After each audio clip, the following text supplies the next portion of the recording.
Hello friends, तो मैंने first chapter custom का लेवी एंड एग्जम्पशन वाला चैप्टर मैंने कर लिया है। उसमें जो मुझे इम्पोर्टेंट लगा वो आपके साथ शेयर कर रही हूँ। फर्स्ट है लायबिलिटी। अगर हम लोग कोई चीज़, कोई मशीन हम लोग खरीदे किसी एक्सपोर्टर से और फिर बाद में उसमें दिक्कत आने पे हम उसे फिर से री एक्सपोर्ट कर दे उसी बंदे को और फिर वो ठीक करके हमें वापस दे, तो हमें कितनी ड्यूटी पे करनी पड़ेगी? हमें जो उसने कुछ चेंज किया होगा, कुछ रिपेयर किया, उसकी फेयर कॉस्ट, रिपेयर की फेयर कॉस्ट और इंश्योरेंस और फ्रेट का चार्ज, बोथ वे, उन दोनों को ऐड करके जो वैल्यू आएगी उस पर हम लोग टैक्स भरेंगे। तो ये हम लोग एक्सपोर्ट वापस उसको री इम्पोर्ट कब तक कर सकते हैं? 5 साल, और ये एक्सटेंड हो सकता है 2 साल से।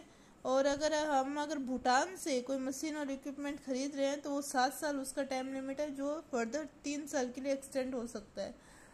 और बाकी EPCG और इन गुड्स के लिए 1 साल, और जो फर्दर है वापस 1 साल के लिए एक्सटेंड हो सकता है।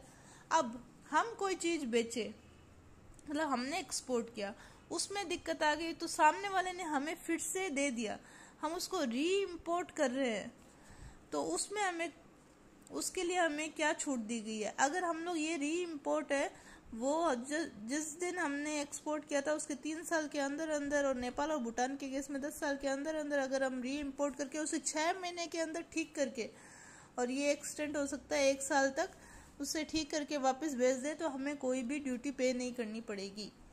ठीक है, ये फर्स्ट है।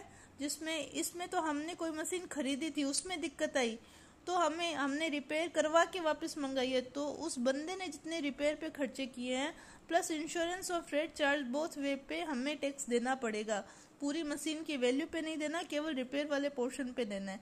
तो यही चीज़ एक्सपोर्ट में इंडियन गवर्नमेंट है जो एक्सपोर्ट को प्रमोट करना चाहती है, इसलिए हमने जो एक्सपोर्ट की थी मशीनरी उसमें दिक्कत आने पर वो अब वारंटी पीरियड जो है 3 साल, और नेपाल भूटान के केस में 10 साल वारंटी पीरियड मान लीजिए इसे। इसमें अगर ये वापस भेज देता है और हम 6 महीने के अंदर अंदर उसे ठीक करके वापस भेज देते हैं, जो एक्सटेंड हो सकता है 1 साल के लिए, तो हमें कोई भी ड्यूटी पे नहीं करनी। ये फर्स्ट जो मुझे इम्पोर्टेंट लगा आपके साथ शेयर किया। फ्रेंड्स, आप भी पढ़िए, मैं भी पढ़ती हूँ। करते हैं हम अपना मई 2025 में CA फाइनल क्लियर।